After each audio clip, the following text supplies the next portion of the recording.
Bonjour et bienvenue à ce 228e lunch immobilier. Vraiment excité encore une fois de revenir vous jaser. On a alterné maintenant aux 2 semaines, donc je vous vois un petit peu moins souvent. Fait que très content d'être là ce midi.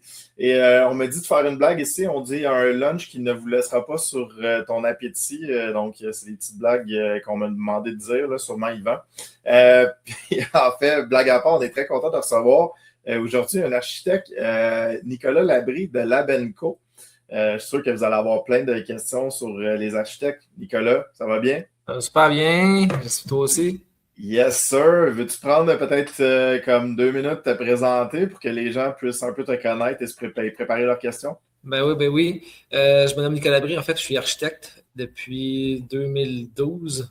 J'ai commencé à travailler dans des bureaux d'architecte en 2004. J'avais déjà comme une technique avant de faire mon bac de maîtrise en architecture. J'ai eu mon saut en 2012. J'ai travaillé dans plusieurs bureaux. Là, j'ai travaillé pour Atelier Pierre Thibault, qui faisait essentiellement des maisons relativement haut de gamme en nature. Après ça, j'ai travaillé pendant un bout de temps. Après ça, c'était à Québec, dans le fond, pour juste pour dire notre bureau, et, principalement situé à la Tête des Ponts, à Lévis. Fait que j'ai travaillé pendant un bout de temps. J'étais un petit gars de la Beauce. J'ai travaillé pendant un bout de temps à la coin de Lévis, tout ça, Québec.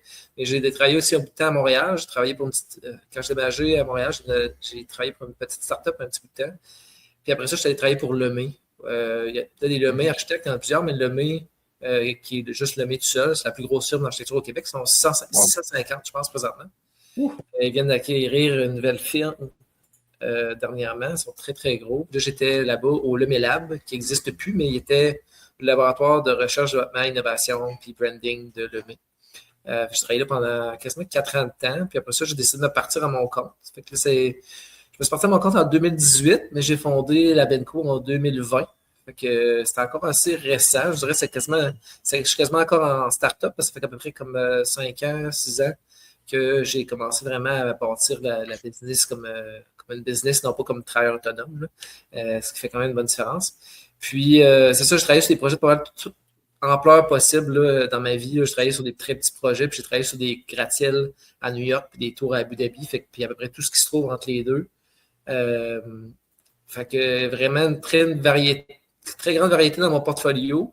Dans les dernières années, j'ai fait beaucoup de résidentiels privés parce que justement, quand je faisais beaucoup de maisons haut de gamme, maintenant avec Pierre Thibault, ça s'est transité aussi dans mon portfolio. Fait que j'ai fait beaucoup de ça. J'ai commencé à faire beaucoup de multilogements dans les 3 dernières années, je te dirais. Fait que là, le multilogement, c'est devenu vraiment comme c'est une grosse, grosse partie de mon expertise et de ma commande. Mais je travaille aussi beaucoup en patrimonial. D'ailleurs, mon expertise initiale, originale, là, quand j'ai commencé, j'étais en patrimonial. Quand j'ai commencé à travailler, je faisais beaucoup de maisons patrimoniales, mais je faisais aussi des maisons en bois rond. Ça, c'est une affaire que j'ai complètement perdue, mais à l'époque, j'ai déjà fait ça. Puis je faisais beaucoup de résidences personnes âgées, toutes sortes de choses. C'est au début, quand j'ai commencé, quand j'avais comme 17 ans, là, à travailler. Puis, à travers le temps, comme je dis, j'ai travaillé sur beaucoup de choses. Puis, je travaille aussi un petit peu en plus du patrimonial, présentement, dans notre expertise, j'ai aussi tout ce qui est tourisme, divertissement et culture. Un peu de commercial, un peu d'industriel, un peu de tout. Mais je dirais la grosse partie de ce que je travaille, c'est vraiment le multilogement présentement. OK, cool. T'en vas un gros parcours, Nicolas. Ben, c'est le fun. Ouais. Fait que pour les gens qui ont des questions sur les architectes, profitez-en. D'habitude, ils sont quelques dollars de l'heure, les architectes. Fait que profitez-en, vous en avez pour des questions. Évidemment, on ne pose pas des questions sur un projet en particulier. Là. On ne pourra pas répondre à ça, mais des questions génériques. Est-ce que ça vaut la peine de rajouter un étage? Ou ce genre de projet ou de la construction de multilogements aussi, Nicolas. Est-ce que tu avais ciblé quelque chose, Nicolas? Parce que là, je lisais en même temps la question de Danny. Ouais, il y avait juste la question, juste Danny, j'ai vu qu'il y avait une question sur 3,5 étages. Là. Ouais, Non, ça, on a une idée. Je ne sais pas si vous voulez qu'on réponde à ça tout de suite. vas-y. Je te la mets à l'écran pour les gens. Fait que vas-y. Ouais. En fait, ça dépend si on parle des normes de la ville ou des normes du code du bâtiment. Là. Il y a 2 sets de normes tout le temps à respecter, là, même plus que ça, bien souvent. Mais ceux qu'on parle souvent au niveau architecture, c'est la construction, dans le fond, le code de construction du Québec puis les normes de la ville. Notre code de construction du Québec, dans le fond, tout ce qui est comme moins de 3 étages, moins de 600 mètres carrés, c'est dans la partie 9 du code, ce qu'on appelle le petit code. Puis tout ce qui est plus gros que ça, c'est dans le gros code, dans le fond.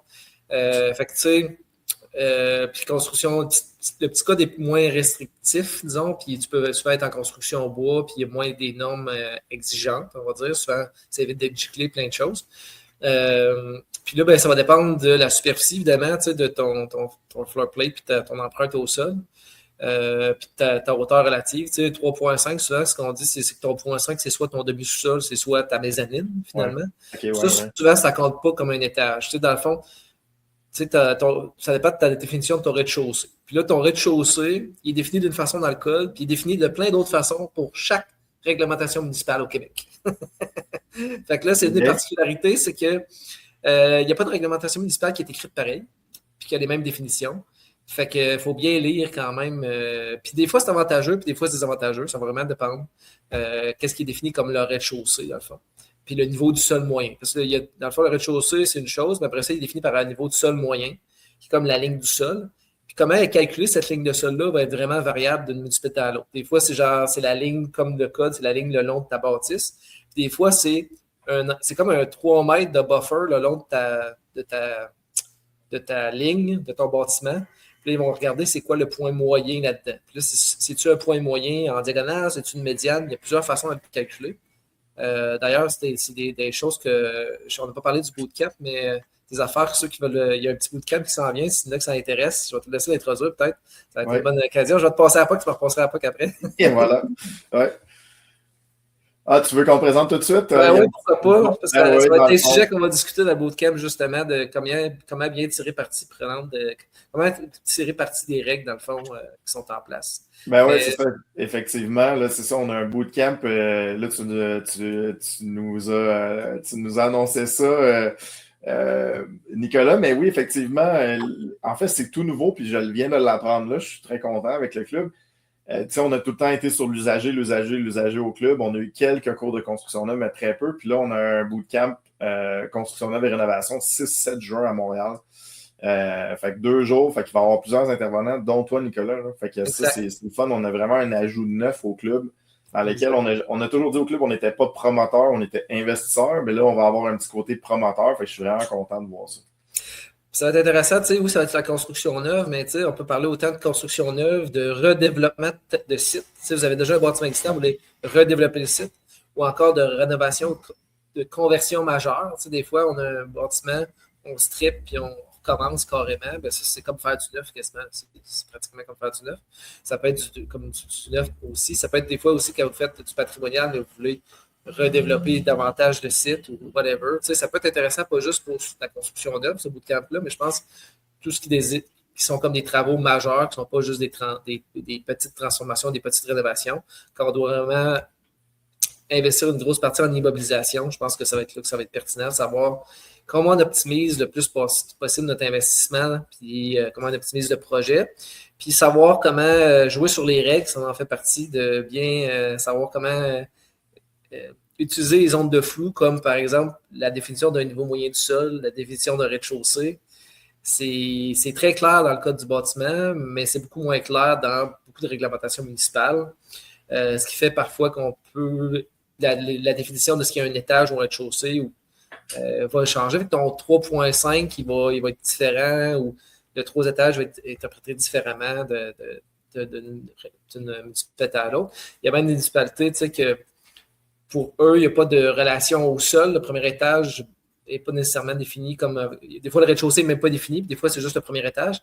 Ouais. Des fois, tu peux avoir 3 étages qui sont jackés dans les airs avec du pilotis en dessous puis du stationnement en dessous, puis ça va être quand même du 3 étages, tant que ta hauteur maximale est respectée. Vous voyez le genre de trick comme ça qui peut être fait. Tu te retrouves avec, au lieu d'avoir du stationnement souterrain, tu as du stationnement au sol sur pilotis, puis tu as ton bâtiment qui est jacké par-dessus. Ben, ça, c'est du pied carré qui est facile à utiliser bien souvent et qui est gratuit. Là. Pensez à tout le pied carré au-dessus de vos stationnements. Dites-vous qu'il est habitable. Ben, vous allez voir que ça change les calculs dans ta barnouche. C'est intéressant.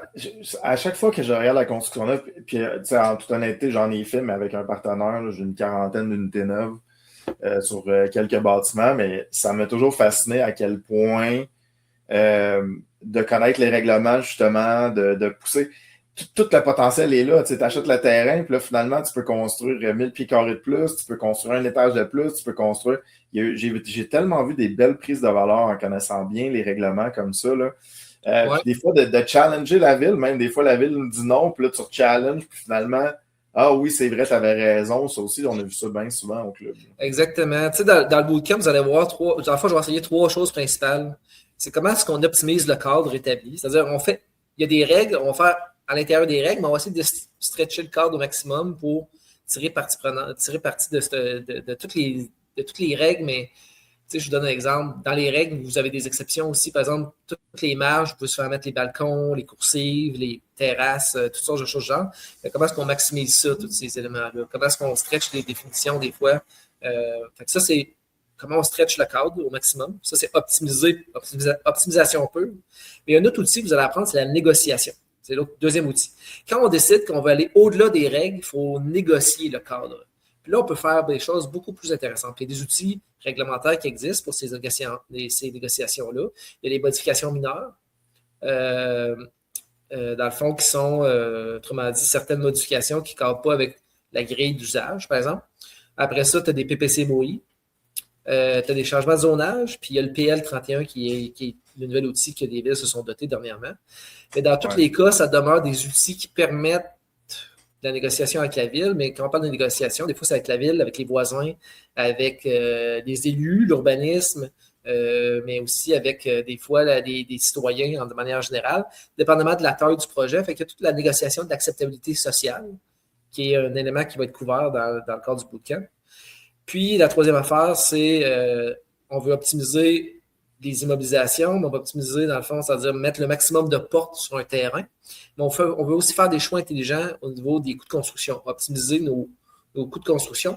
Puis, optimiser les coûts de construction, des fois, ça ne veut pas dire toujours prendre ce qui est le moins cher, c'est aussi de savoir entre ce qui génère de la valeur et ce qui n'en génère pas, où est-ce qu'on coupe, où est-ce qu'on ne coupe pas. Parfois, des fois, c'est payant d'investir dans certains éléments qui génèrent de la valeur, puis d'en couper d'autres qui en génèrent moins. C'est de faire ces espèces de trade-off-là, de faire ces espèces de comment je trouve ça? De jeu d'équilibre-là entre les deux pour ne pas couper n'importe quoi parce qu'on veut juste que ça coûte moins cher, puis finalement on se tire dans le pied parce qu'on baisse la désirabilité ou la louabilité des logements. C'est à un moment donné, tu veux, oui, il faut que tu veux baisser tes coûts, mais tu ne veux pas baisser tes revenus par le fait même en baissant tes coûts. Fait que c'est comment tu baisses tes coûts, puis comment tu augmentes ton attractivité, ta désirabilité pour faire du logement qui est attrayant. On va nécessairement par la bande adresser la question de l'abordabilité, qui devient un enjeu pas mal aujourd'hui, puis comment on fait bien de l'abordabilité. Là, je n'ai pas checké s'il y avait d'autres questions dans le chat, excusez-moi. Il y avait Danny, mais j'aimais ça t'écouter sur cette optimisation-là, sur les négociations aussi. Avant de sauter sur la question de Danny, on avait vu un genre de freinage peut-être des villes là, autour de Montréal au niveau du développement. Là, on dirait qu'il y avait une roue, il y avait du sable dans l'engrenage. Tu vois-tu que ça change un peu? Y a-t-il un... Oui, en fait, le marché est en train de changer parce qu'il y a... comment ça? Le produit n'est pas market fit, là, je ne sais pas comment dire en français, là, mais dans le sens qu'il y a un problème de marché. Ça veut dire qu'on a un produit qui est à 1500 à 2000 $ par mois, puis des gens qui s'attendent à payer à peu près maximum ça, 1500 $ par mois pour un genre 4,5. On fait quoi? Comment ça marche? Ils vont dire, ça ne marche pas parce que les coûts de construction sont trop élevés. T'sais. Fait que là, maintenant, ça veut dire comment bien faire de l'abordabilité parce que c'est le produit qui est demandé. Puis les autres produits, présentement, ne se louent pas. Hein? On voit une baisse tranquillement dans la location du produit neuf. Qui est trop élevé parce que les prix sont trop élevés. Puis là, les gens commencent à donner des mots gratuits, puis des gratuités, puis ça. Fait que là, on a un petit problème à ce niveau-là. Puis c'est pas nécessairement qu'il y a encore qu'il n'y a pas de demande. Il y a encore de la demande. Il y en a moins parce que l'immigration, il y a moins d'immigration, tout ça. Il y a moins de demande, mais quand même, il y a encore de la demande pour du logement abordable, sauf qu'il n'y en a pas de logement abordable. Fait que là, on était pas capable de le construire parce que ça coûte trop cher. Exact. Fait que là, il y a différents éléments qui posent la question de comment on construit ça du logement abordable.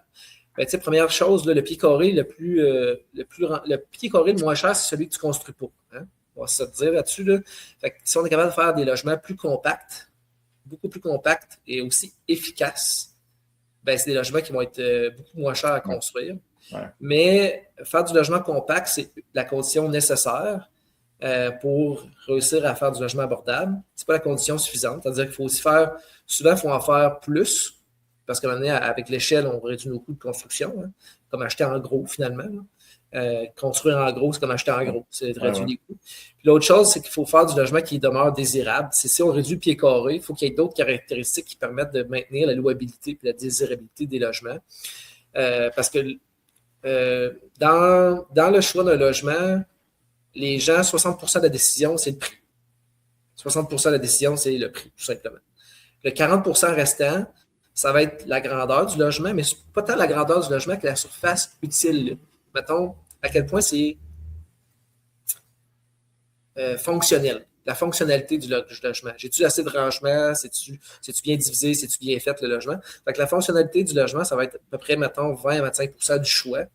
En fait, sur le 40%, c'est 20 à 25% de ce qui reste. Après ça, tu as un quart, mettons. À peu près un autre quart, mettons, qui est sur la lumière, la ventilation naturelle, l'accès à la lumière naturelle. Pour vrai, ça fait une grosse différence. Par exemple, des logements traversants, c'est prouvé que ça se loue mieux. Par n'importe quel promoteur, on va le dire, ça se loue beaucoup mieux. La ventilation naturelle traversant. L'autre chose qui reste aussi, c'est de l'air con, mais tout ce que ça, c'est un mot un peu compliqué, mais la biophilie.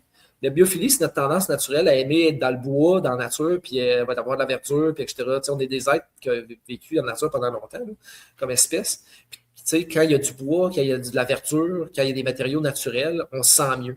Puis ça a un impact aussi. Fait que ça, là, ça a l'air con, mais c'est un élément qui affecte la désirabilité d'un logement. Puis l'autre élément que je n'ai pas nommé, qui est super important, vraiment numéro 1, juste après le prix, c'est l'insonorisation.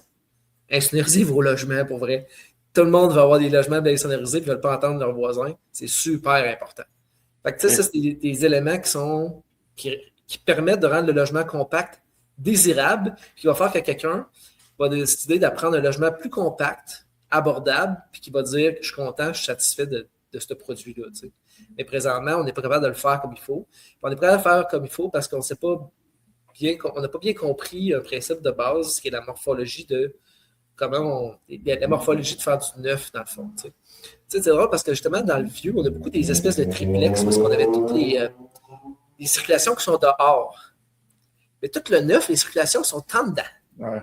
Avec un beau corridor central, comme une belle brochette, là, puis 2 escaliers chaque bout. Puis ça, là, c'est la pire typologie pour faire du logement compact. Parce qu'on se retrouve avec tous des logements en cul-de-sac. Partout. Tu sais, du logement en cul-de-sac, là, c'est super intéressant pour du 3,5 puis une chambre. Mais rappelez-vous, tu sais, à tous ceux qui écoutent, là, si vous voulez partir en logement, dans le multi-logement neuf, là, rappelez-vous d'une règle, là, si vous retenez ça déjà, vous allez être content. C'est une chambre pour une fenêtre ou une fenêtre pour une chambre. Fait que votre logement est déterminé, votre quantité de chambre n'est pas déterminée par votre grandeur de logement, elle est déterminée par votre pied linéaire de façade. Parce que si vous n'avez pas de façade, vous n'avez pas de fenêtre, vous n'avez pas de chambre. Fait que c'est le pied linéaire de façade qui détermine votre quantité de chambre et non pas la grandeur de votre logement. Quand tu parles d'un jumelé, là, tu parles d'un jumelé. N'importe quel logement, mettons, tu sais, que ce soit mettons, tu dis, mettons, tu vas faire un 4,5, là. OK? Ben là, souvent, on met un 4,5 en plein milieu d'une trame avec dans le corridor. Là, ce que tu vois souvent, c'est que tu as genre 2 chambres collées sur la façade, plus ton séjour. Tout ça, c'est bien collé. Là, c'est des petites maudites pièces de 10 pieds par 10 pieds. Là, tu as 30 pieds de façade. Là, fait que tu colles tout ça serré. Puis en arrière, tu as une salle de bain qui est comme immense. Puis tu as un rôle d'entrée qui est immense parce que tu ne sais plus quoi faire de ta superficie en arrière. Fait que tu as full de perte dans le cul du logement. Puis dans sa face, dans le fond, tu as full de logement super compressé. Alors que si tu as un coin ou 2 faces parallèles, là, tu viens de doubler ton pied linéaire de logement. Pas de logement, tu viens de doubler ton pied linéaire de façade. Donc, tu viens de doubler ta capacité de mettre des chambres. Tout simplement. Tu viens de rajouter une face. Tu as juste une face, bien dur de faire 2 chambres, 3 chambres. Si tu as 2 faces, beaucoup plus facile. Ça, ce que ça veut dire souvent, c'est de mettre des corridors dehors, comme à l'ancienne, comme on le faisait, comme les triplex et tout ça. Mettre les circulations, les escaliers et les corridors dehors. On va dire, bon, au Québec, il y a de la neige, ça, ouais, mais tu es capable de louer un 4,5, mettons, de 650 pieds carrés à 2,25 pieds carrés à 1450 $ par mois. Il va se louer ton 4,5, je te le garantis. Mais pourquoi il fait 650 pieds carrés? C'est parce que tu as tout mis dehors, puis le reste qui reste en dedans, c'est 100% de ce qui est constructible. D'ailleurs, tes escaliers puis tes coursives, souvent, tu peux les mettre dans les marges. Fait que tu viens d'optimiser ton floor plate constructible selon ta cage des contraintes de la ville. Plein de choses comme ça qui doivent être réfléchies sur comment optimiser le pied carré vendant, puis faire des logements plus petits, puis plus désirables aussi.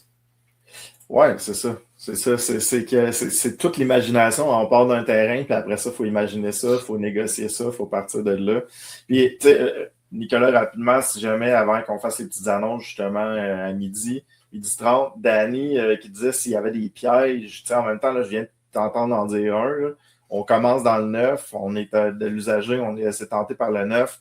Tu sais, deux, trois petites affaires de pièges. Piège, si vous pensez faire du 10%, 11% de marge, on est plus dans du 5,25% dans le neuf. Là. Fait que, dites-vous bien que le neuf, c'est un autre domaine, c'est du mass market.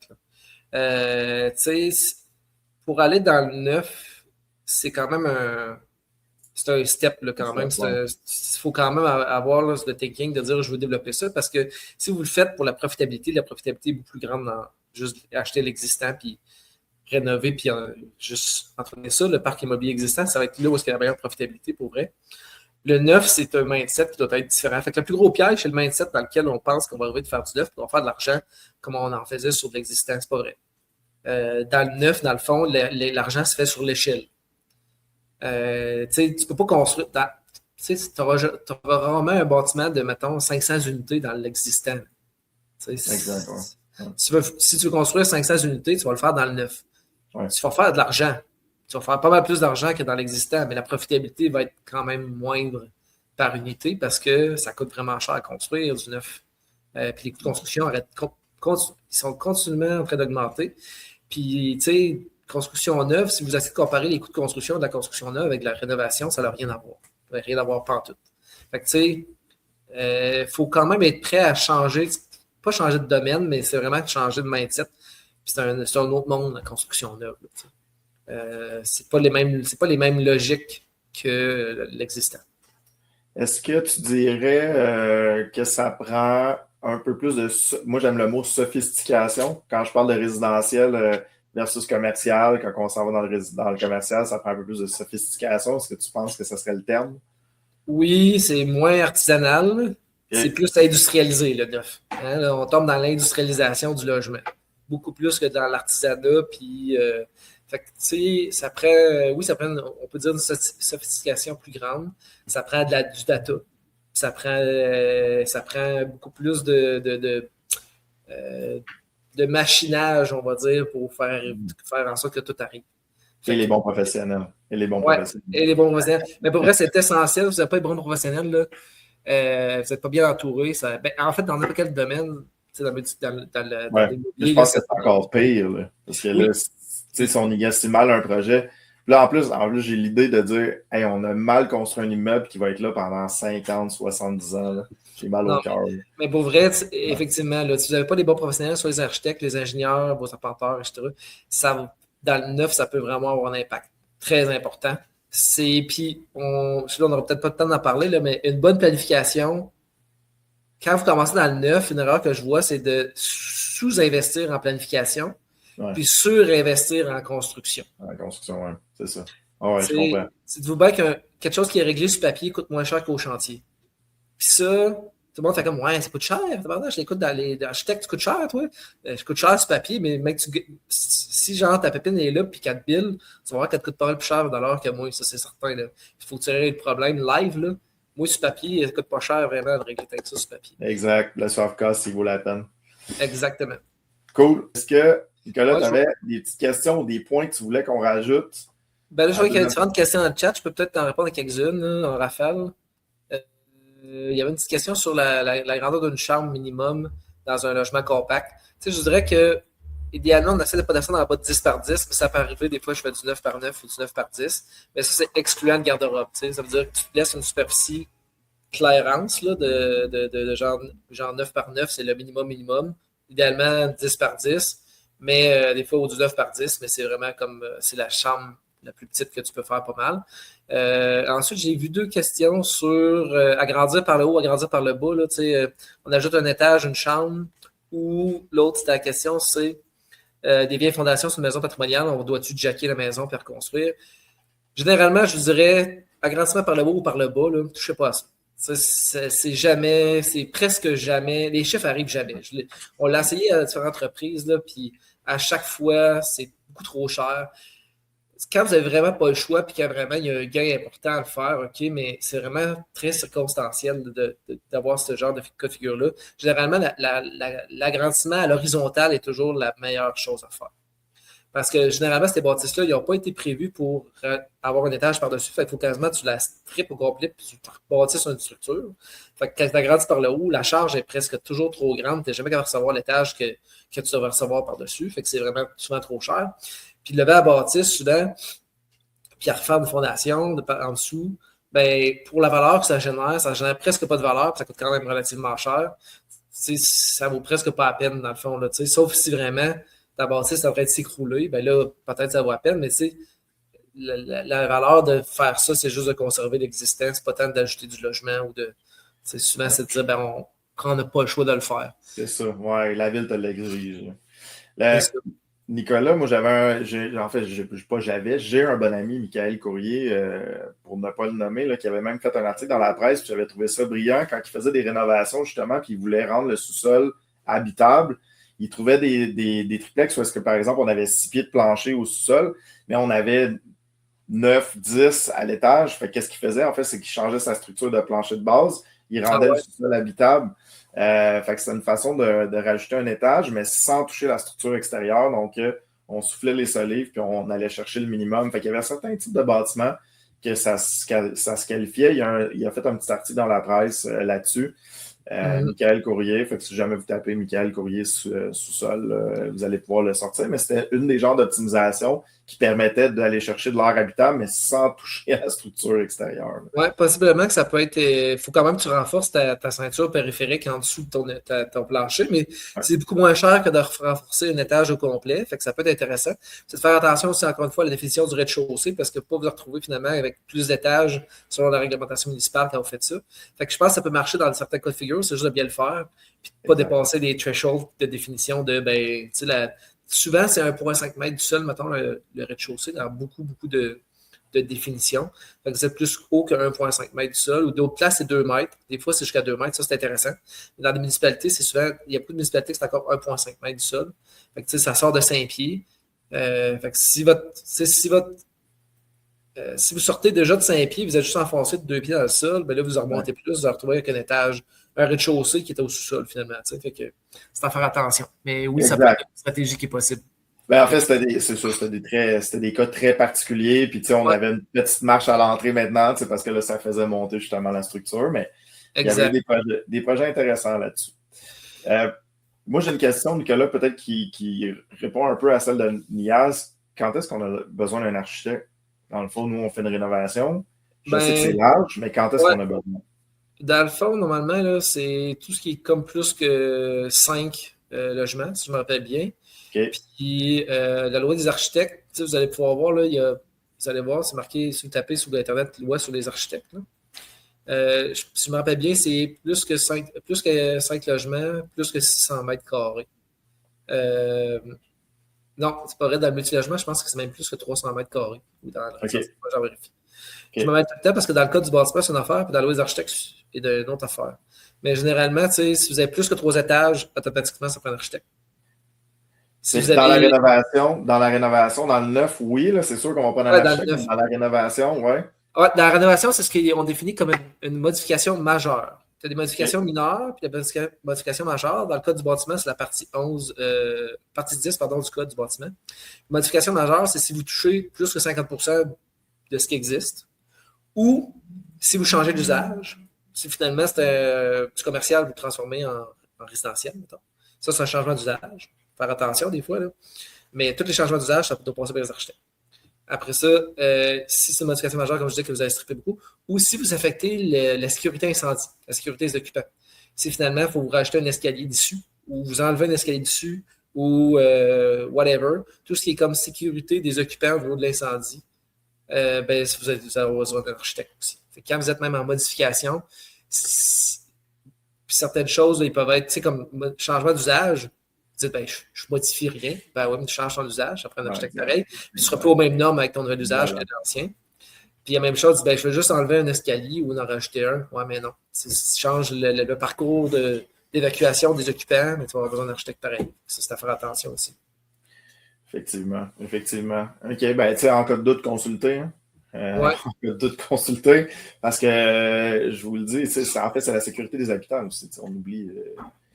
On oublie là, des fois que on joue avec la vie des gens. Là. Puis d'ailleurs, il y a un fameux Airbnb qui a passé au feu au Vieux-Port, qui a fini qui est en poursuite criminelle maintenant. Là. Fait que soyez toujours conscients qu'on joue avec la vie des gens et la sécurité. Fait que, Ouais. c'est sûr qu'on essaie toujours que ça soit le plus cher possible, mais dans les normes. Voilà.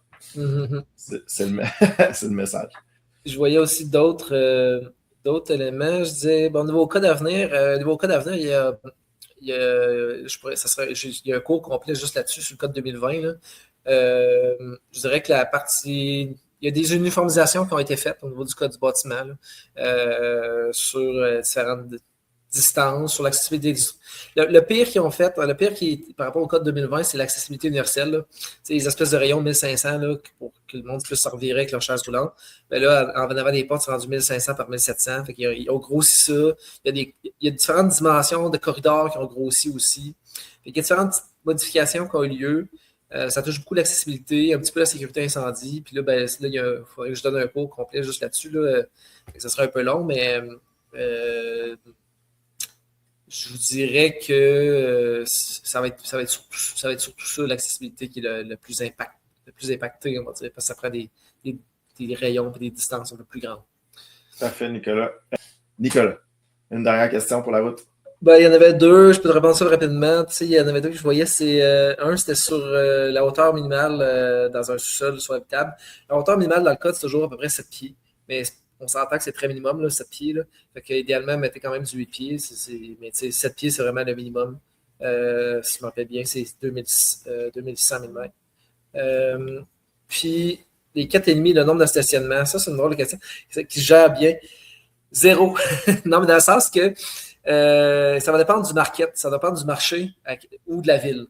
Parce qu'on s'entend que si vous avez un site, là, c'est comme imaginez que c'est un vase ou une bouteille. Vous pouvez le remplir avec du stationnement ou avec du logement. Il est mieux de remplir avec du logement qu'avec du stationnement, right? Mais c'est un trade-off, dans le fond. Plus que vous avez de stationnement, plus ça va impacter votre quantité de logement parce qu'il va prendre la place du logement. Fait que si vous faites du logement abordable, donc de l'échelle, quand on fait du neuf, quand on fait de l'échelle, c'est là que ça rend les coûts plus abordables. C'est d'en faire le moins possible du stationnement. C'est pas toujours possible. On s'entend que parce que je viens en Beauce, si je fais ça, ça ne marchera pas. En milieu urbain, c'est beaucoup plus logique de le faire qu'on peut le faire. Mais dites-vous toujours, c'est plus une question de ce que la ville vous demande puis de ce que le marché vous exige. C'est quoi les standards du marché pour que vous puissiez louer. Mais le moins vous en mettez, le mieux vous portez puis le plus de logements vous allez pouvoir mettre en place. Il y a le ratio idéal, je dirais, c'est de ne pas en mettre. On fait avec ce que le marché nous demande et avec ce que la ville nous demande, bien sûr. C'est ça, exact. C'est variable selon la ville, évidemment. Exact. Nicolas, merci. C'est un live vraiment instructif. Puis honnêtement, vraiment hâte d'aller voir ce bootcamp-là. Ça a toujours été quelque chose de pas mystérieux, mais beaucoup plus complexe que l'investissement. Disons que j'ai été paresseux en restant dans l'usager, mais le neuf, c'est toujours plus beau. Hein? Puis c'est toujours. Ouais. Il y a un facteur créatif aussi avec ça qui est plaisant versus ce qu'on n'a pas avec l'usager. Un mot de la fin pour les gens? Oui, si vous avez aimé, là, on nous a fait 4 petits éléments qui vont être présents au bootcamp. Vous avez vu un peu de quoi on va parler. Mais grosso modo, je fais un petit résumé. Je pense que vous allez pouvoir vraiment apprendre à comment optimiser. Là, on a parlé un petit peu d'optimisation aujourd'hui, comment optimiser vraiment le maximum le nombre de portes qui rentrent sur une parcelle, sur un terrain. Parfois, ça peut être jusqu'à 30% de plus en utilisant les différents éléments que je vais enseigner. Après ça, la négociation. Si vous êtes ambitieux encore plus, il y a toujours moyen de négocier avec les parties prenantes puis d'en mettre encore plus des portes. Ou si vous n'avez pas le choix, des fois aussi de négocier parce que vous êtes pris dans un site patrimonial ou exemple. Des fois, c'est notre ambition, des fois, c'est notre risque qu'on gère. Fait que ça va être l'outil de négociation. La troisième affaire que je vais vous apprendre, c'est comment bien gérer beaucoup de construction. Puis rappelez-vous que tout ce qu'on ne voit pas, on ne le gère pas. Fait que comment on réussit à intégrer la visibilité sur les coûts de construction dans le processus de conception pour éviter d'avoir des surprises trop tard, parce qu'un dépassement de coût, c'est juste un coût qu'on n'a pas vu venir à temps, tout simplement. Oh, c'est bien dit, ça. Tabarouette, ça finit fort. Ça finit fort. Merci, puis très content de t'avoir au club comme coach. Merci à vous autres. J'espère tout vous voir, en fait, soirée réseautage, puis aussi le 6-7 juin au bootcamp. C'est vrai, soirée réseautage aussi, fait que ça va être un bon avant-goût. Cool. Donc, pour prochain live avec Richard Damour, ça va être le 11 mai. C'est toujours hâte d'écouter Richard sur la fiscalité immobilière, toujours très, très important, évidemment. Donc, c'est le 11 mai, donc on est devenu aux 2 semaines là, au niveau des lives du lundi. Et évidemment, vous pouvez toujours écouter les podcasts. Beaucoup de contenu dans celui de Nicolas aujourd'hui, donc à y réécouter sur toutes les plateformes de streaming possibles et imaginables. Le podcast est là. Voilà, fait que je vous dis merci. Merci encore une fois. Merci Nicolas d'avoir été avec nous. Merci à vous autres. Puis on se revoit le 11 mai. À bientôt. Salut.